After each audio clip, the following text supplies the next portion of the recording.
What comes to mind when you think of the greatest moments in U.S. sports history? For me, legendary moments that come to mind are Wilt Chamberlain scoring an unbelievable 100 points in a single game, or Jesse Owens winning 4 gold medals in the 1936 Berlin Summer Olympics and his lasting impacts on racial segregation. Or you're like Miles, and you think of NBA legends such as LeBron James winning the NBA Finals with the Cleveland Cavaliers.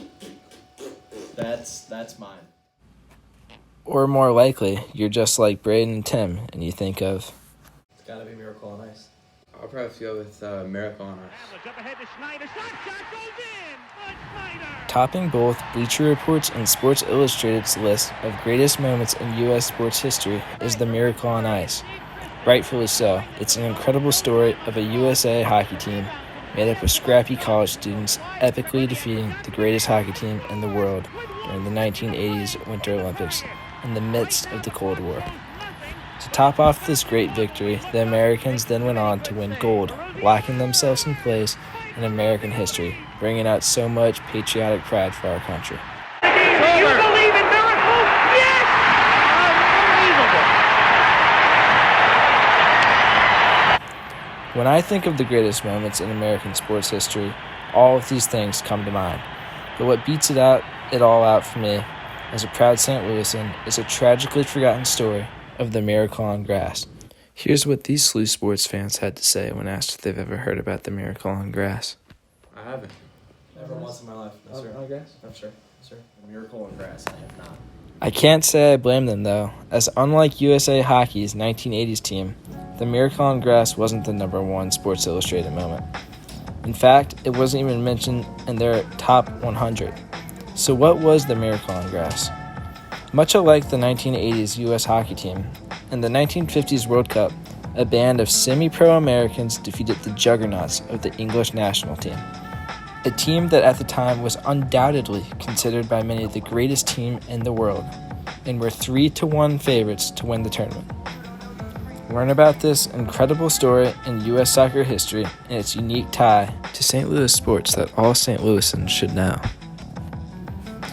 In 1948, Walter Geisler from St. Louis got the job. He was chosen to be the next president of the United States Soccer Football Association. Getting the job effectively made him manager of the U.S. men's national team. Geisler started his soccer career playing in the St. Louis Professional Soccer League, then retiring and rising up through soccer administration. Serving as both manager and USSFA president, Geisler was the prominent voice behind the formation of the team. Familiar with the bounty of soccer talent in St. Louis, Geisler's national team selections included 6 St. Louisans. Let's meet them. First off, earning the starting position in goal was Frank Borghi. Originally a baseball player, Borghi could barely kick a soccer ball and definitely didn't take goal kicks.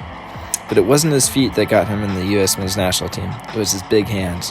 The same hands that brought him all the way to the Cardinals' AA minor league team. Serving in World War II as a combat medic, he was awarded a Purple Heart for his bravery in service. According to Beverly Buck, daughter of famous Cardinal sportscaster Jack Buck, during the Battle of Remagen Bridgehead in Germany, her father was struck by shrapnel in the arm. But that amazingly, having connected the dots years later, Frank Borghi, the company's only combat medic, was the man whose first aid saved Jack Buck from an amputation. After the war, Borghi went on to own a morgue within St. Louis. On defense as starting center back was Charlie Colombo. He worked at St. Ambrose School and Church. Next is Frank Pee Wee Wallace, who was described as a quiet man after surviving 16 months in a German prisoner of war camp. He was an accomplished forward who made a living as a mailman. Then there's Gino Pariani. He was also a forward and made a living working on the docks of the Mississippi River. Unexpectedly chosen to the national team, he had to move his wedding date scheduled during the World Cup. These 4 all grew up together within a few blocks of each other within St. Louis's Italian sector known as The Hill. Now known as Berra Park for being the old stomping grounds of American legend Yogi Berra, it was also home to the neighborhood soccer pitch, squished between 2 baseball fields. Last of the starting 5 from St. Louis was Harry Kia, another defender who, unlike the others, grew up in the Carondelet suburbs and found himself playing for the St. Louis Raiders, a team within the St. Louis Professional Soccer League. Kia's team was solid, but was nothing compared to St. Louis Simpkins forward, who had the other 4 starting St. Louis players on the U.S. men's national team, plus Robert Annis, who held a bench role. The St. Louis Professional League was no shabby conference, as they reached national success in both the 1948 and 1950 seasons by winning the U.S. Open Cup, formerly known as the National Challenge Cup. The U.S. Open Cup brought St. Louis soccer talents into national spotlight, as the U.S. Open Cup was an annual tournament inviting all American professional soccer teams to compete. This tournament still happens to this day and is dominated by MLS teams. St. Louis soccer has a long history of being in the national and international spotlight. In 1950, at an old public school where Gateway STEM High School stands today, St. Louis Lincoln's Forward lost 5-0 against Manchester United in an expedition match.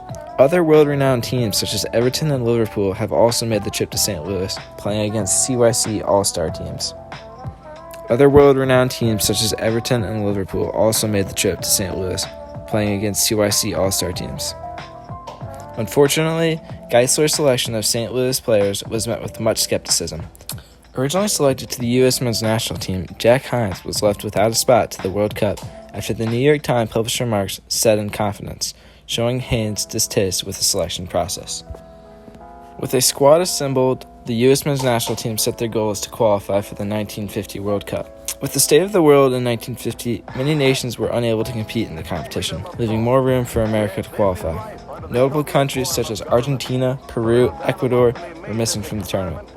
1934 finalist Czechoslovakia and 1938 finalist Hungary also opted out of the tournament, along with the Soviet Union, who in the onslaught of the Cold War would not play Western countries. This left 34 nations qualifying for 16 spots. In Group 9, USA was paired with Cuba and Mexico, where each team played each other twice, with the top 2 from the group moving on. Defeated heavily in the opening match against Mexico, the U.S. team lost 6-0. The national team rebounded with a 1-1 tie against Cuba on September 14, 1949. The one American goal coming in the 23rd minute from the St. Louisan Pee Wee Wallace. Mexico was the clear favorite of this group, leaving America and Cuba one last match to battle it out for the remaining spot. Playing in the Estadio de los Deportes in Mexico City 1 week later, America got out hot in their rematch versus Cuba. The national team dominantly won 5-2, with Wallace sealing the deal early in the second half with the 5th American goal of the game. With this win under Geisler's direction, America had qualified for the first World Cup since 1934, after withdrawing from the 1938 World Cup and the competition's pause for World War II. With the last 2 World Cups being held in Europe and European resources focused on fixing the destruction of World War II, the U.S. men's national team was off to Brazil. Chosen to Group 2, the national team drawed matches against European powerhouses England and Spain, as well as a formidable opponent in Chile. June 25, 1950, USA had their first match of the World Cup against Spain. For a country like USA to be playing against a soccer powerhouse such as Spain, the expectations were not high, but they went out there anyway searching for a win. America got on the go quickly, possibly being overlooked by Spain, with St. Louis's Gino Pariani getting the scoring going quickly, with a goal in the 18th minute. Going into the second half, leading by a goal was exactly what the Americans needed to secure the upset. However, late in the match, Spain figured out how to manipulate the Americans' defensive line, scoring 2 consecutive goals in the 76th and 79th minute. With another goal in the 86th minute, Spain effectively came back from behind for the win, shutting out American hopes of victory. Although seeming to be swiftly beaten by the Spanish squad, this match showed glimpses of glory for the national team. Reflecting on the match years later, Harry Caw had this to say. We still were feeling pretty good about ourselves because we had really scared the hell out of Spain.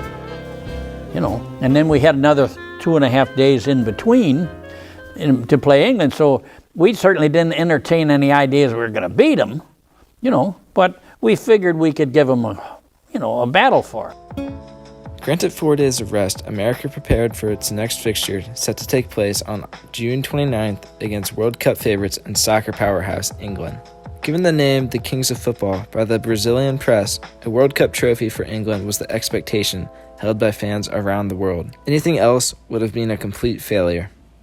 Luckily for America, one of the greatest goal scorers of his time, Stanley Matthews, a killer striker, was left watching the game from the sidelines.